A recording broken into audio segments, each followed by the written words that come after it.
Do you feel that weight? Not the one in your shoulders from sitting at a desk, but a deeper one. A kind of permanent, low-level hum of tension in your entire body.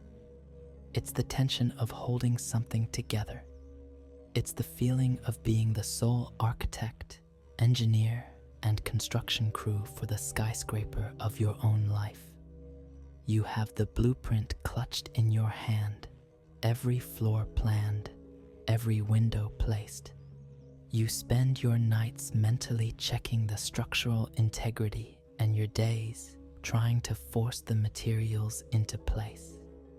The job promotion has to happen by March. The relationship needs to reach a certain milestone by summer. The savings account must hit a specific number by the end of the year. It's an endless, exhausting project management role for a project that never asked for a manager. And when a storm comes, a sudden layoff, an unexpected breakup, a health scare, it doesn't just feel like a setback. It feels like a personal failure. It feels like the entire structure is about to collapse because you, the architect, missed something. You didn't plan for this gust of wind. The weight gets heavier. The blueprint gets crumpled from being held so tight. You double down, you plan harder, you try to anticipate every possible gust of wind from now until forever. And yet, the chaos doesn't seem to lessen. In fact, it often gets worse. Here's where we stumble upon one of the great, beautiful paradoxes of being human.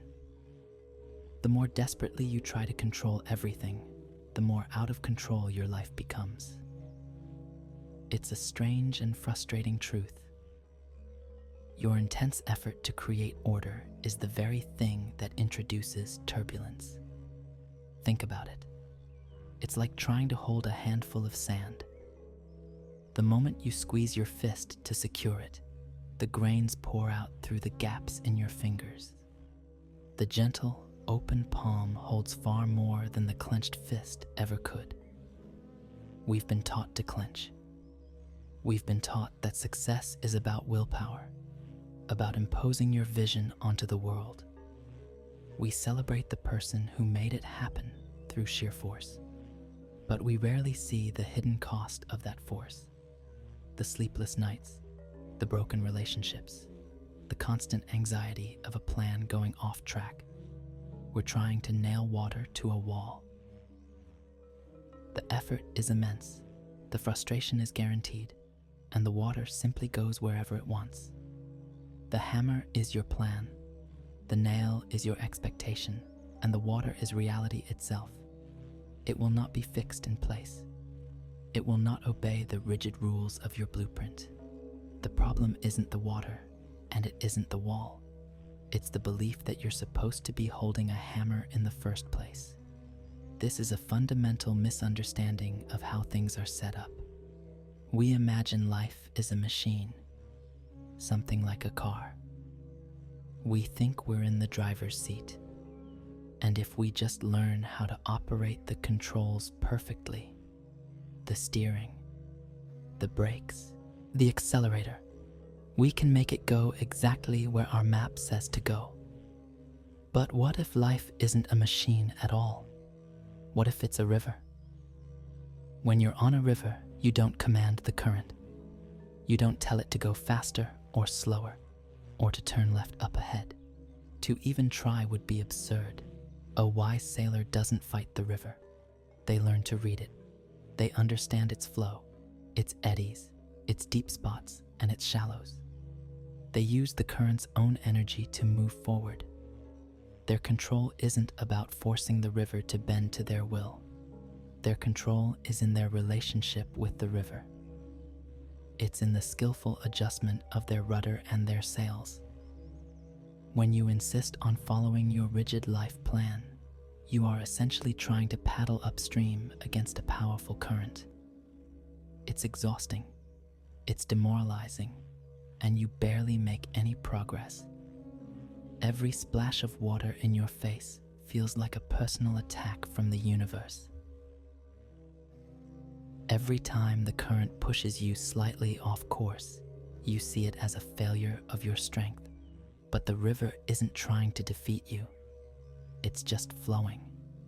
The turbulence you feel isn't the river's fault. It's the friction created by your own resistance to it. You are creating the very struggle you're trying to overcome. The need for control is born from fear. Fear of the unknown. Fear of failure. Fear of not being enough. So we build these elaborate mental structures, these 5-year plans and 10-year goals, believing they are fortresses that will protect us from uncertainty. But they are not fortresses. They are cages. They lock you into a single path and blind you to all the other beautiful, winding streams that reality might be offering.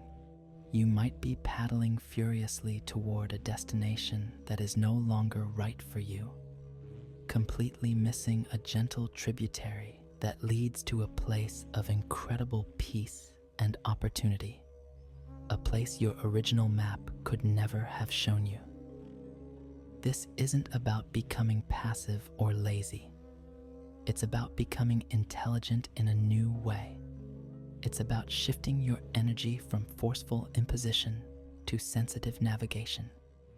It's the difference between a tense, exhausted muscle and a relaxed, responsive one. The illusion is that the imaginary crown of the controller of my life gives you power. But this crown is so heavy, it makes it impossible to look up and see the stars. It forces your gaze downward onto the map in your hands, while the living, breathing territory all around you goes unnoticed. The first step toward freedom is simply acknowledging the weight of this imaginary crown, just feeling how heavy it is, admitting just to yourself in the quiet of the night that you are so tired of holding it up. Tired of pretending your blueprint is more real than the world itself. Tired of the constant grinding effort of paddling against a current that simply is what it is. True, control begins not when you grip the wheel tighter, but when you finally have the courage to loosen your hands. Take a deep breath and look at the river. By the way, our shared space of light and awareness is on its way to 100,000 people. Thank you to everyone who subscribes and brings this moment closer. So, what happens when you loosen your hands? What does it mean to stop paddling against the current? The first word that comes to mind is often surrender, and it's a word that makes us deeply uncomfortable. It sounds like defeat. It sounds like giving up, lying down, and letting the world walk all over you. But this is a misunderstanding, a relic from the old way of seeing things. In the architecture of reality, surrender is not weakness. It is the highest form of wisdom. Think again of the sailor on the river. Does the sailor surrender to the wind? In a way, yes.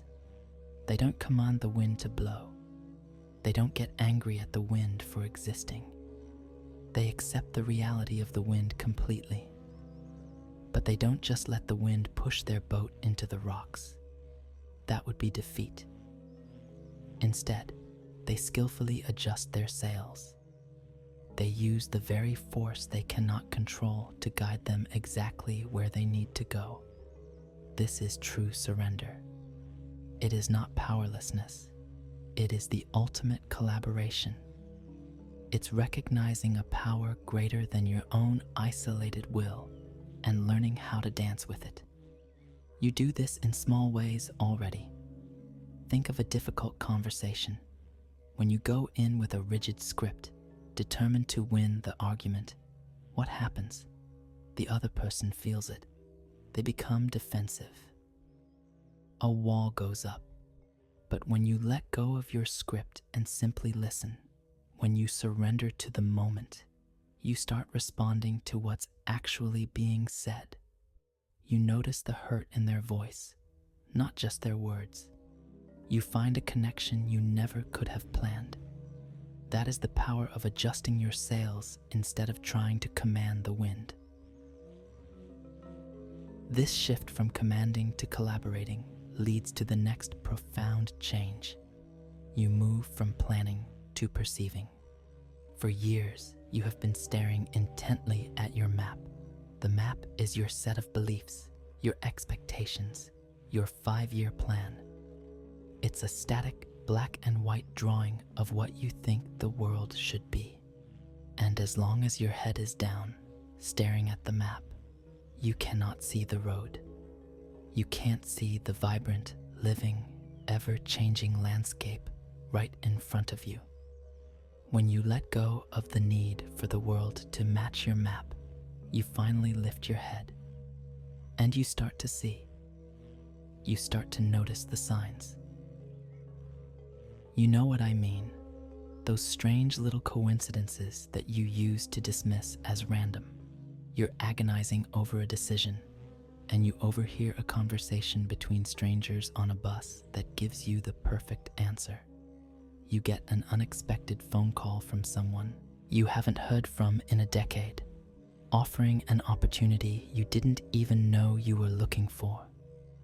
You feel lost, and a song comes on the radio with lyrics that speak directly to your soul. These are not random glitches. This is the language reality uses to communicate with you. It's the river showing you its currents. When you're obsessed with your map, this language is just background noise. But when you start perceiving, you realize its guidance. The universe is constantly leaving you clues, constantly opening little doors. Your job isn't to blast a tunnel through the mountain with dynamite. Your job is to become quiet enough to notice the door that's been left slightly ajar. This brings us to the most important point. Letting go is not about becoming passive. It is not about sitting on the couch and waiting for life to happen to you. It is the exact opposite. It is a state of profound, active awareness. It requires more presence, not less. Trying to control everything is actually a very lazy state of mind. You create a plan once, and then you just spend all your energy trying to force reality into that old box. You stop paying attention to the now. But active awareness, the state of the sailor, requires you to be fully present in this moment. You have to feel the wind as it is, right now. You have to see the current as it is, right now. You are constantly engaged, constantly responsive, constantly alive. It's the difference between a driver who is angrily following a GPS that's trying to route them through a traffic jam, and a driver who turns off the GPS, accepts the traffic, and starts noticing the interesting shops on the side of the road, perhaps even discovering a new favorite coffee place. One is a state of tense opposition. The other is a state of relaxed observation. Which one holds more power? Which one holds more freedom? The illusion of control is a cage you built for yourself to feel safe. But the door has always been unlocked. The safety you were seeking was never in the rigidity of the bars. It was always in your ability to move, to adapt, to respond. True strength isn't in resisting the flow of life. It's in your ability to align with it so perfectly that its immense power becomes your own. This is where you find your footing. Not by planting your feet in concrete, but by learning how to surf. You stop being a manager and you start being a partner with your own life. You stop trying to hold that imaginary heavy crown on your head and you simply let it fall. And in that moment, for the first time, you feel the incredible lightness of being truly free. Free from the need to know what's next. Free from the burden of having to make everything happen. You are finally free to just be here, now, and to participate in the magnificent, unpredictable unfolding of it all. If this video changed something in you, write in the comments, "I let go of the wheel." Write it as your promise. Nobody